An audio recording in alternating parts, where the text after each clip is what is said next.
Hey everyone, Thoughtlessly here in the Apollo Division of the 1st and Texas District Championship here at 9128 ITKAN Robotics, winner of the Space City 1 and Farmersville District event, as well as impact winners of the Farmersville District event. Really excited to go through their new robot that they had showing off at Farmersville, a trench robot, as well as drum and their intake and everything along there. Really excited to get down here on Behind the Bumpers. Abdullah, talk to us about your intake mechanism, your conveyor that you guys have going on. Talk to us about that. Okay, so we have a flip down intake. We decided to use cycloidals on our pivot. We have a Kraken X60, which is geared to a shaft that goes to our cycloidals. We use cycloidals because they're really easy to use, and we use the pivot as a slap down method instead of a linear intake because it's easier to compress the balls when they're in our transfer. We have 2 rollers on our intake. We have 3-inch hard wheels on there, and then we have a roller bar. We have 2 X44s powering our intake.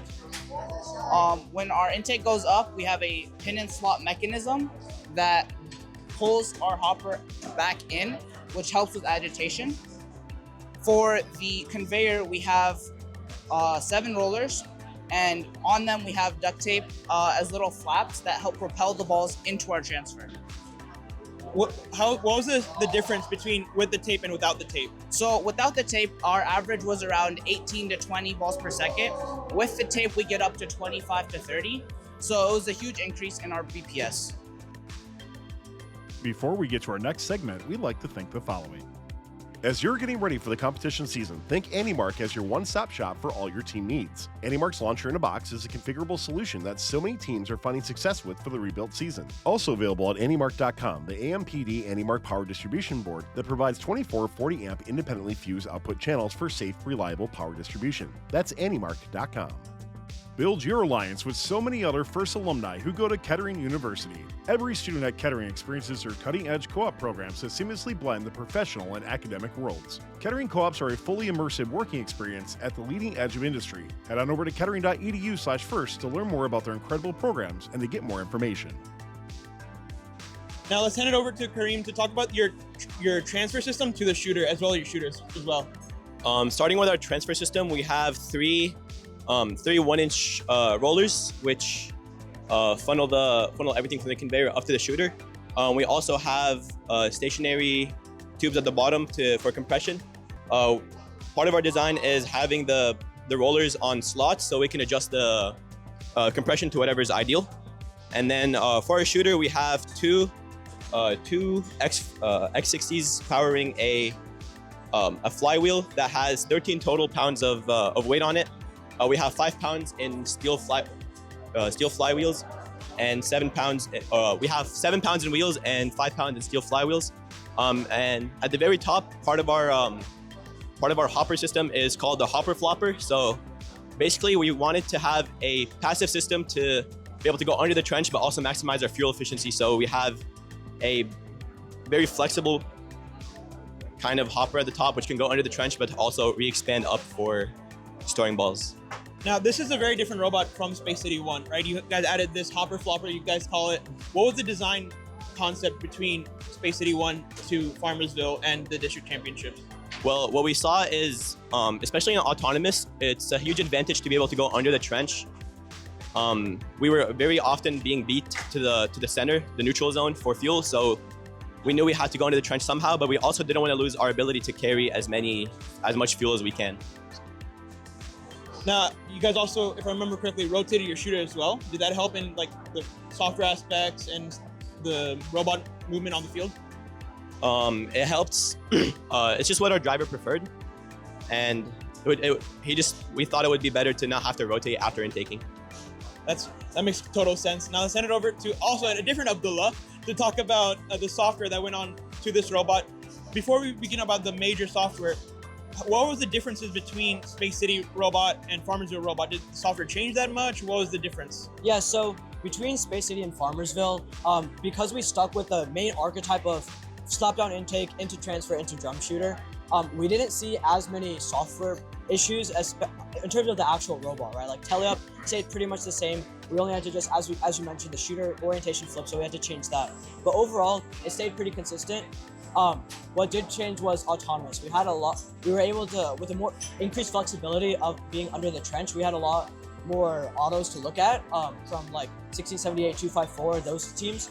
And so we're able to use that kind of under the bump, under the trench and then over the bump kind of path to maximize our fuel output during auto. Now you wanted to show us some special software that you guys have going on. Talk to us about that. Yeah, so the first thing I want to talk about is our limelight. Obviously in this game, with over the bump and the amount of April tags on the field, we knew that vision was going to be a big thing. And so we have one camera on our facing towards where we would be shooting from. Originally, between Farmersville and States, we were planning on adding a second one, but we realized that there were software workarounds that we could implement in order to achieve the same goal. So the first thing we did was, during our autonomous routine, we have a point towards zone that will point towards the towards the opposing hub, and so that way during auto, we're able to update our odometry in case there's any pushing that goes on during the middle. Obviously, the fast-paced nature of autos this year, we wanted to make sure that we could update before we go over the bump, so that way we don't hit the trench. And then another thing that we're doing, a lot of teams have done PID control, but through our experience with FTC, which was also a shooter game, we implemented bang bang control on our shooter. And so this way, we're able to ramp up as quickly as possible in as little time as possible. And then on top of that, to minimize that kind of ramp up time, our operator has a button that only exists to ramp up the shooter. So that way, while we're crossing over the bump, our operator can run that. And so then that way, we're able to kind of make sure that our cycle time is as low as possible. And then finally, again, with that shooter, the shooting is the only thing that we're doing. We don't have a climb. And so we wanted to really eke out every little bit of BPS and of accuracy that we could. And so what we did was we have a variable transfer speed. So based on the difference between our velocity, the velocity of our shooter and the set point, we're able to slow down or increase the speed of our transfer. So then that way the ball has more time to take the energy from the flywheels and transfer it into velocity to go into the hub. And so those are some of the major aspects that we've focused on and that we've implemented. Well, 9128 ITKAN Robotics, thank you guys so much for taking the time to walk us through your amazing robot that has competed only at 2 events, but as so far you guys have won at 2 events, and this is your 3rd. So really excited, and congratulations on the Impact Award as well. Thank you. Amazing to see what you guys have done so far in the past few years. So again, thank you guys so much, and good luck at the rest of the competition. Thank you so much. Thanks for watching. Don't forget to like, subscribe, and click the bell to stay up to date on future fun videos. Build your alliance with so many other FIRST alumni who go to Kettering University. Every student at Kettering experiences their cutting-edge co-op programs that seamlessly blend the professional and academic worlds. Kettering co-ops are a fully immersive working experience at the leading edge of industry. Head on over to kettering.edu/first to learn more about their incredible programs and to get more information. As you're getting ready for the competition season, think AndyMark as your one-stop shop for all your team needs. AndyMark's Launcher in a Box is a configurable solution that so many teams are finding success with for the rebuilt season. Also available at AndyMark.com, the AMPD AndyMark power distribution board that provides 24 40-amp independently fused output channels for safe, reliable power distribution. That's AndyMark.com.